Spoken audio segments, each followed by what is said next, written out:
And my date of birth is 4th of July, 1928. Well, our first question.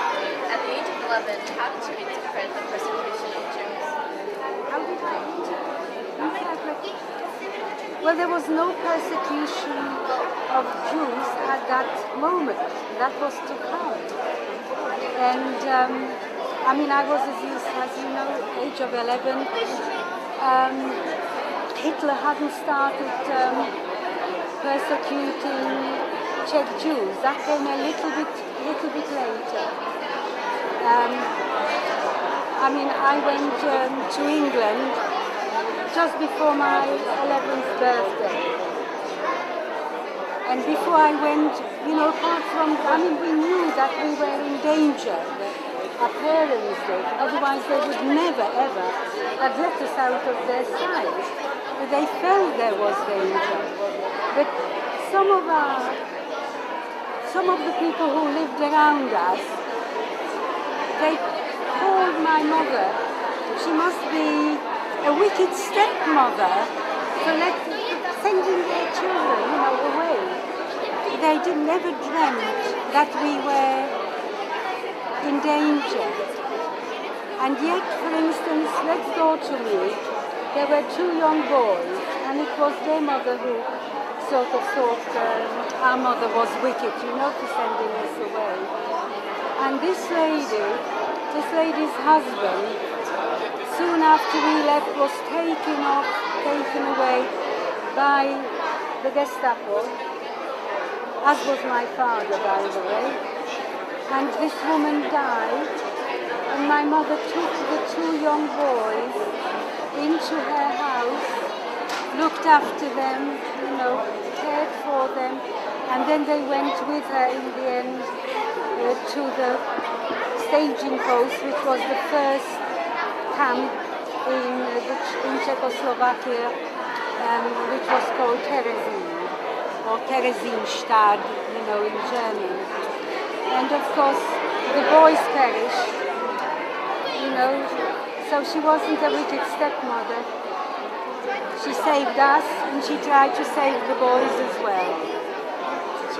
So you said that at that time, the other people didn't realize the full extent of the danger that was approaching, but your parents did.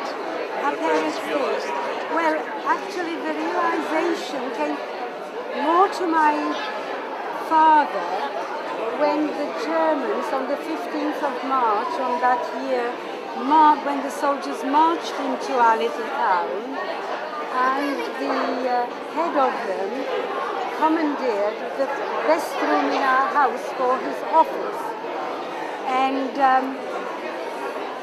you know, I couldn't believe it. And I mean, I was 10 years old, and it was more exciting and frightening at my age.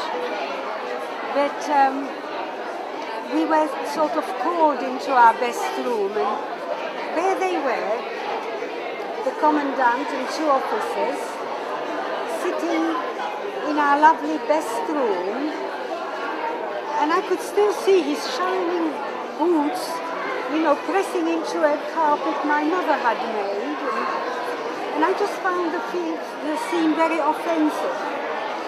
And then the commandant said, I believe that you and your family can speak German. And father said, yes, that is so. And he said, well, from now on I want only German spoken in this house. Now my father was tall and proud, and he looked the commandant straight in the eye, and he said, I am the head of this household, and as long as I live, we shall speak Czech and German only in your presence. At that, the commandant stood up, and he spat in father's face. And you know, to this day, I can see the saliva running down his cheek. And I vowed there and then I would never ever utter a word of German again. And I haven't to this day. But one good thing it did. At that moment, father, who was an optimist, realized that we were in danger.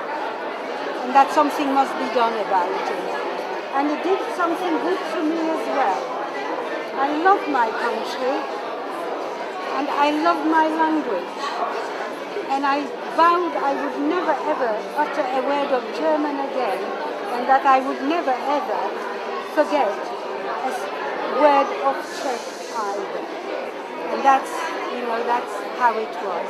And it was that episode which made my father and mother to try and find a way to send us to safety, and then they came across this mission that Nicky Winton set up. They never met him, because Nicky Winton set it up and went to England and worked from England, because he had to find homes and sponsors, and he couldn't do it from Prague. Yeah, but still, you had to leave your country, you had to leave your parents, and do you wish that you never have left Czechoslovakia, or are you? I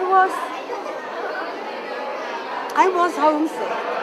I mean, I came, I had an older sister, and she came to England as well, but she went to a very posh boarding school in the south of England, and I went in a very poor little school in Liverpool, which was more or less a slum. Not a slum, but just a sort of a little place. But I had lovely foster parents. The father was very politically active, and he realized that there were children in danger. But they had very little money, and they had one daughter, about 13 years old, and he said to her, "Look, I'd like to bring a Czech child to Britain,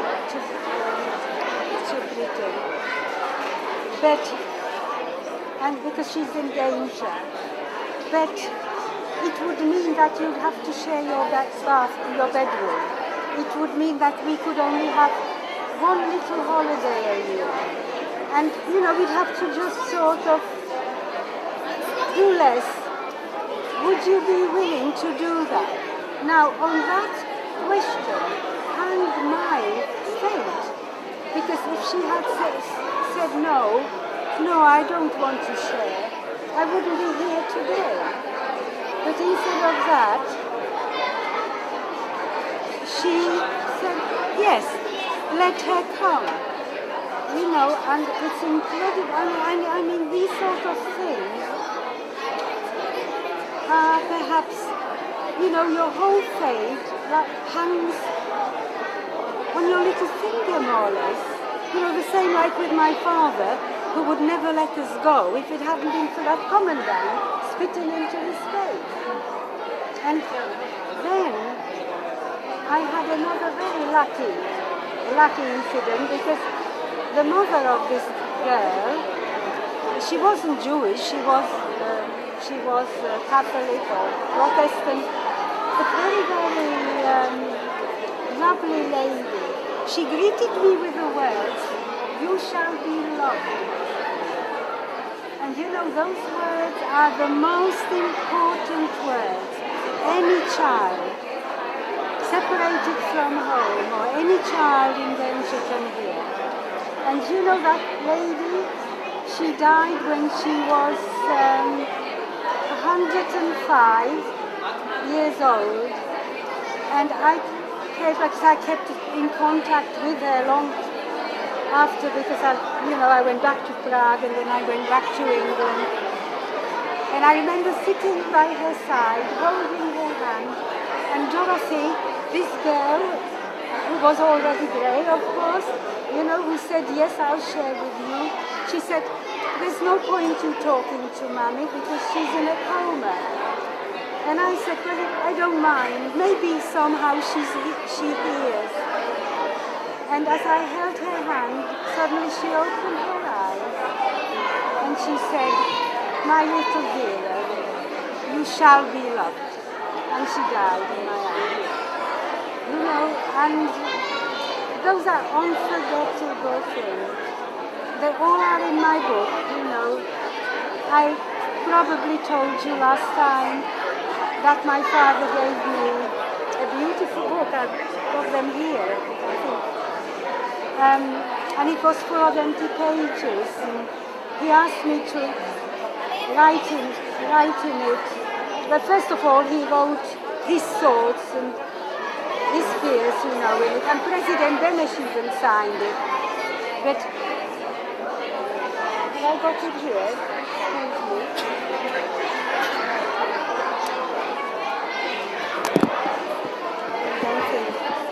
Excuse me. No, that's the book. That's the book my father gave me. And it was full of empty pages, and I said, what is it? And he said, well, I want you to use it as a diary, so that when you come to us, we can sit around the table and read the diary together. And I started the first day I was in England, and you can read it here in Czech, Mój deník, mój první krok do života. And I was only 10 years old, wasn't bad, was it? And if you want to look at it, you can. But I covered 16 books through my stay in Britain. And they were the conversations with my parents, my longing for my home. And I grew up through the book. And people like Lady Milena and Joe Schlesinger, we were at school together, we are bonded. And it's wonderful to have an authentic record, 100% authentic. And of course, that led, have I got the other one here? You can print it out. Oh no, this is Nicky Winton's book, written one on him. And that's the other one. This is the other one. You can have a little look through it. That's in English, of course. Does anybody speak Japanese? Anybody speaks Japanese? It's just come out Mine's a bit rusty. It's just come out in Japan. Really? Yes, it's come out in masses of countries, and and it isn't my book. It's my parents' book, because I wrote it for them, and because of that, it's very personal and very special. And I'm proud that I did it in their name, in their memory, and that it educates youngsters of today. In a very, very positive way. So, you were talking about your parents. Yes. And Lisa has a question. Sorry, I didn't give you a chance. Could you tell us more about your mother and your relationship with her? Like, what do you remember most about what she like? I remember my mother's softness, her gentle voice, that she always closed her eyes when she found kittens in my bed. My father wanted to sort of pour cold water on them when he did that. I was passionate about cats. And I felt every cat in our little town, was a stray, and that I must look after them. My mother was very beautiful. And I just have the picture of her, in my mind and in my heart forever. And I still see her, because she was the first one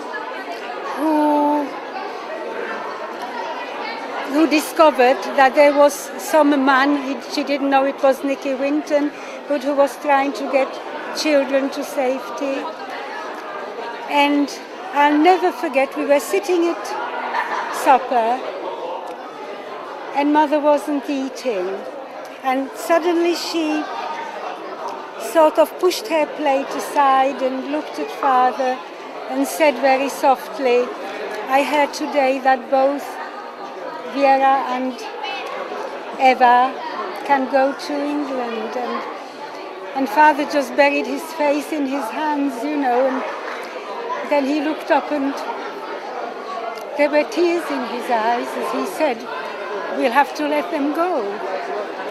And, as I said, asked me to keep a diary, so that when I come back to them we can go through it all together, and that they'll be all the time with us. And Mother, on the last night before I left, she took me to an open window, and the night sky was full of stars, and she said, let the stars of the night and the sun of the day be the messengers of our love and our thoughts, and then we'll always stay close. That tells you a lot about my mother, doesn't it? And you know, I never went to bed without looking up in the sky, and when there was a nice bright star, I knew it was my mother, you know, thinking of me. And I could write avidly in my diary my thoughts, my hopes, my naughtiness, you know, my yearning for home. And then, you know, in the end, as I said, I lost them all. Father perished on a death march after years of being tortured, and Mother, though she went through Terezin first, where they were all in Terezin. My grandfather went mad in Terezin, who couldn't bear the indignity. My grandmother, who was blind, died of shock when the Gestapo came for my aunt.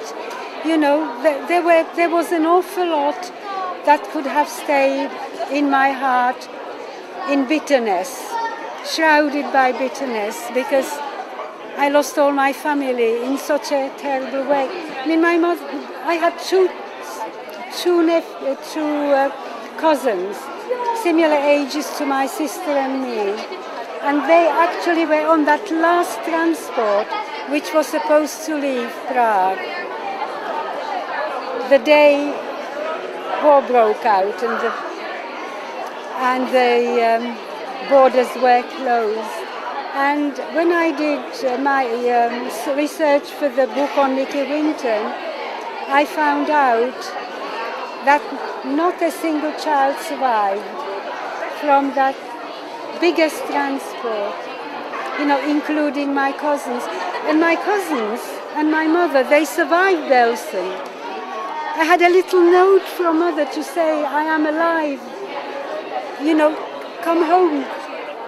And before anything else happened, she died of typhoid, as did both my cousins, and that's after the liberation.